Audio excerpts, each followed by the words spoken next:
konflik Ukraina dan Rusia membawa sebuah misi agar krisis pangan bisa dicegah. Tak hanya untuk di dunia, tapi juga masyarakat Indonesia yang terancam dengan kondisi perang Rusia dan Ukraina. Mengapa harus repot sampai pergi ke medan perang? Kita lihat datanya. Kita pertama bicara soal gandum, saudara. Salah satu komoditas utama pangan dunia. Rusia dan Ukraina ini memiliki kontribusi besar memegang 30% ekspor gandum dunia. Jadi bisa Anda bayangkan, kita lihat di slide pertama. Jadi beberapa waktu lalu ya, Organisasi Pangan Dunia mengingatkan rantai dunia pasokan tentang pangan adanya ancaman pasti krisis pangan terganggu. yang terjadi Sejak akibat perang pandemi Rusia Ukraina terjadi, peringatan tersebut diakhiri oleh sejumlah organisasi.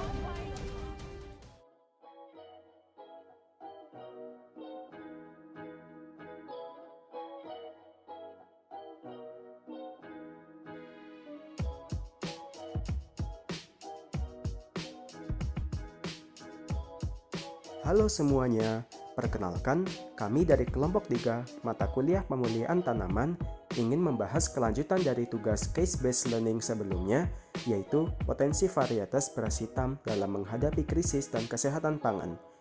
Nah, berikut adalah video project-based learning kami. Jadi, simak videonya sampai akhir ya. Beras hitam merupakan beras pusaka yang dibudidayakan di Asia, yang pernah tumbuh sebagai makanan wajib untuk kaisar. Sesuai dengan namanya, beras hitam tampak hitam ketika mentah, tetapi ketika dimasak ternyata berwarna ungu tua. Beras hitam mendapatkan warna gelap karena adanya pigmen flavonoid yang dikenal sebagai antosianin, pigmen tanaman dengan sifat antioksidan yang kuat.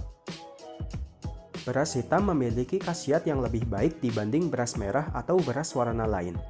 Beras hitam berkhasiat meningkatkan daya tahan tubuh terhadap penyakit, memperbaiki kerusakan sel hati seperti hepatitis dan sirosis, mencegah gangguan fungsi ginjal, mencegah kanker atau tumor, memperlambat penuaan, sebagai antioksidan, membersihkan kolesterol dalam darah, dan mencegah anemia.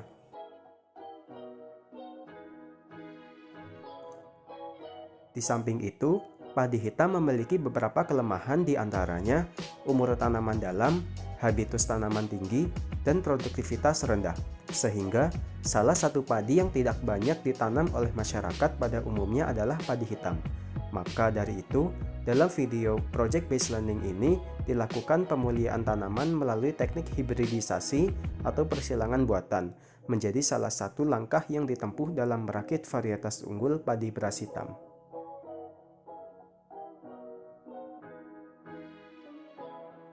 Penggunaan varietas unggul sebagai tetua dalam persilangan sangat menentukan calon varietas yang akan dihasilkan. Salah satu varietas unggul yang dapat digunakan adalah padi hitam varietas jeliteng.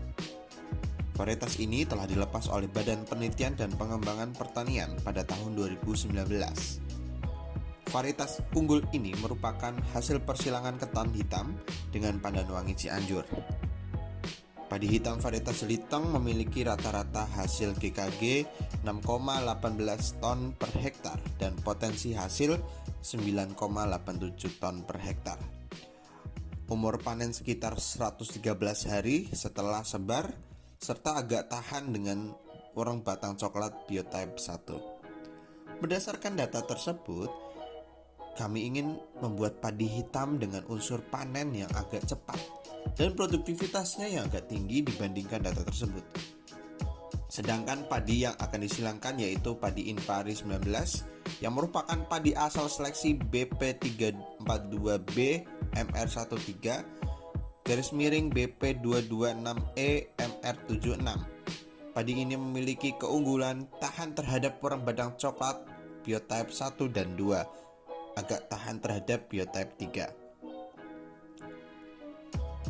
Tahan terhadap hawar daun bakteri pathotype 3, agak tahan terhadap pathotype 4, dan rentan terhadap pathotype 8.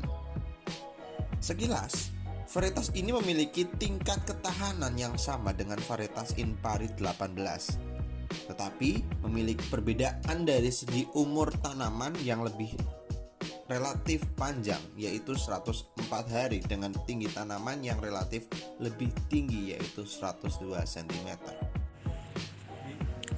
Single cross merupakan persilangan antara kultivator yang berbeda. Pada beberapa kasus memungkinkan segregasi dari indukan yang sama. Setiap persilangan harus terdiri dari jalur indukan yang unggul supaya menghasilkan keturunan yang optimal. Cara persilangannya sendiri yaitu: pertama, siapkan 2 buah varietas padi yang mempunyai keunggulan yang berbeda. Kemudian, tanam seperti biasa, tunggu sampai mulai keluar malai. Lalu, ambil bunga dari induk jantan yang akan dikawinkan. Adapun pada induk betinanya, saat malai padi keluar 3/4, lakukan pemotongan sepertiga malai dari atas.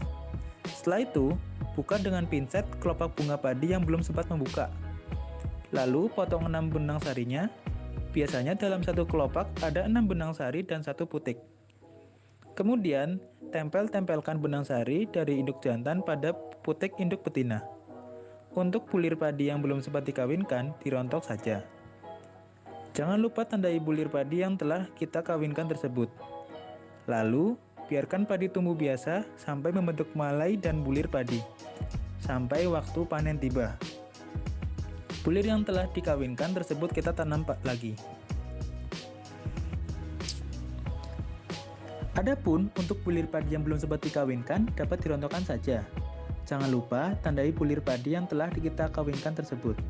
Lalu, biarkan padi tumbuh biasa sampai membentuk malai dan bulir padi, yaitu sampai waktu panen tiba. Bulir yang telah dikawinkan tersebut kita tanam lagi. Dari tanaman tersebut biasanya akan menghasilkan beberapa karakter tanaman padi. Jadi, ambil karakter yang kita kehendaki. Untuk menstabilkan hasil persilangan yang kita peroleh, sebaiknya padi hasil seleksian tersebut kita kawinkan dengan induk jantan dan betina masing-masing 3 kali. Untuk mengurangi kemungkinan terjadinya perkawinan dengan padi yang tidak kita kehendaki, sebaiknya dalam penanaman tanaman padi yang telah kita kawinkan, kita buang tanaman padi yang ada di pinggir minimal 1 meter dari tepi. Berdasarkan penelitian Nur Hidayat dan Isnaini, setelah persilangan Inpari 19 dengan beras hitam memiliki rata-rata gabah isi terbanyak dengan jumlah 35 butir dan persentase keberhasilan persilangan tertinggi sebesar 35% dibandingkan dengan setelah persilangan lainnya dari Inpari 13 dan Inpari 18.